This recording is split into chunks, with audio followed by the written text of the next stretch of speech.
ကဲကျော်စော်ဝင်းကတော့သူ့ကိုတိတ်ပြီးအထင်မကြီးတဲ့လိမ့်နင်ဂျာကောစမီတန်ကိုချက်စားလိုက်ပြီးပဲဖြစ်ပါတယ်ဗျာအားလုံးလည်းသိကြပါရဲ့ဒီတော့တွင်သတင်းတွေထွက်ပေါ်လာတာပေါ့လေအဲ့ဒါကတော့လိမ့်နင်ဂျာကတော်တော်လေးကိုသင်းနေရဗျဘာကြောင့်လဲဆိုတော့သူတို့နှစ်ယောက်ဒီထိုးပွဲမှာကျော်စော်ဝင်းနဲ့ထိုးရမယ့်ပွဲမှာကျော်စော်ဝင်းကပဲတရားရခိုင်နှုံသူ့ကိုနိုင်သွားမယ့်ပုံစံနဲ့ဒါကုန်းလုံးကပြောဆိုနေကြလို့ကျော်စော်ဝင်းကဒီပွဲအတွက်နော်ဘယ်လိုပြောရမလဲကျော်စော်ဝင်းနေနဲ့သူကအရန်လွယ်ကူတဲ့ fighter တယောက်အနေနဲ့အားလုံးကပြောဆိုနေကြလို့နော်မင်းတို့သိထင်ကြီးတဲ့ကျော်စော်ဝင်းကိုသူ့အနေနဲ့မှောက်သိပ်ပြမင်းဆိုပြီးတော့ပြောလာရဗျနော်သူကသူလည်းone championship မှာကျော်စော်ဝင်းထက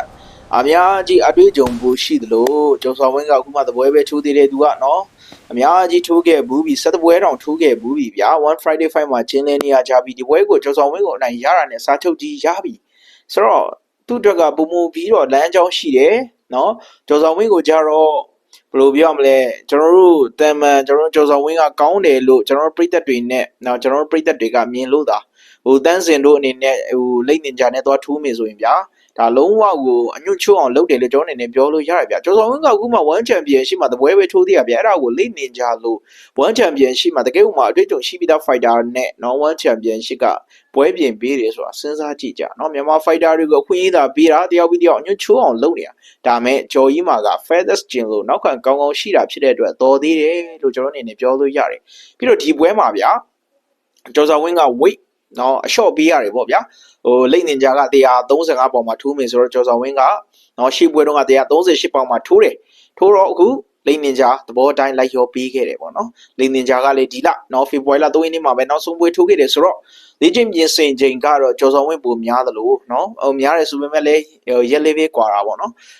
်ဆိုတော့တယောက်နဲ့တယောက်ညှိချတာပေါ့နော်ဆိုတော့ကျော်စော်ဝင်းနေနဲ့ weight ချတဲ့နေရာမှာခက်ခဲမှုတွေရှိတယ်ဒါကိုသူ့အနေနဲ့ဘယ်လိုကြော်လာမလဲဆိုတာမြင်တွေ့ရမှာပဲဖြစ်ပါတယ်ဆိုတော့ဒီပွဲကိုသုံးသက်ကြည့်မယ်ဆိုရင်သူတို့ညောက်က match လ20နေ့မှာထိုးမယ် one friday fight တရား40ပုံပြိုင်ပွဲမှာထိုးသက်ကြမှာဖြစ်တယ်ဆိုတော့ဒီနှစ်ယောက်ရဲ့အားသာချက်အားနည်းချက်ကိုပြောမယ်ဆိုရင်လည်းပဲလိမ့်နေကြတော်တော်လေးကိုကောင်းတယ်ကောင်းလို့လေ feathers gym မှာဒါနီးစနစ်ကောင်းပါတယ်ဆိုရက်နော်မြန်မာကူစားပြု fighter ဆိုရက်ကိုလည်းနိုင်ရထားတယ်မိုးထအောင်ကိုလည်းဒါအနိုင်ရထားရသူဖြစ်ပါတယ်နော်စမီဒန်လိမ့်နေကြရဲ့ထိုးသက်ပုံကအားသာချက်တွေကဘယ်ည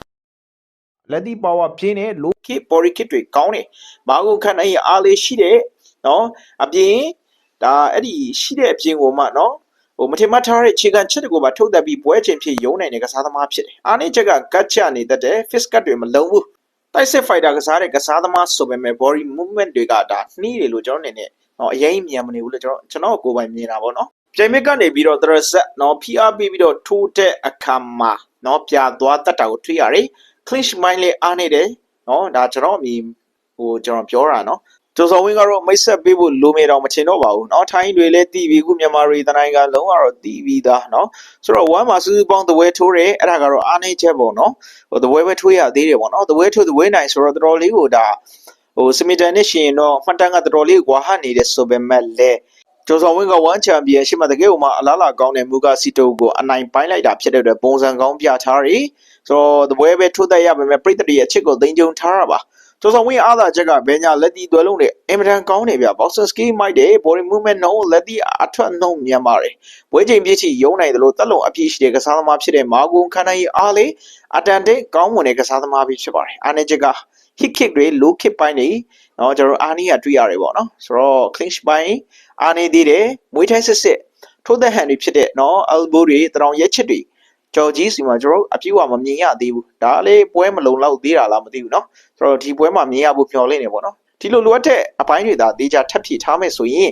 ဒါလိမ့်နေကြနဲ့ပွဲဟာရက်လက်ကောင်းတစ်ခုဖြစ်မယ်လို့ကျွန်တော်အနေနဲ့ယုံကြည်ရပေါ့နော်ဆိုတော့ဒီကနေ့မှာတော့ဒါလိမ့်နေကြဘက်ကလည်းဒီတိုက်ထားရှိတယ်ပေါ့နော်မင်းတို့သိထင်ကြီးတဲ့ကျော်ဆောင်ဝင်းကိုငါနိုင်ယူပြမယ်ဘာညာပေါ့ဒီလိုချိန်မှာပဲ AI နဲ့လှုပ်ထားလာပါလားမသိဘူးเนาะဆိုတော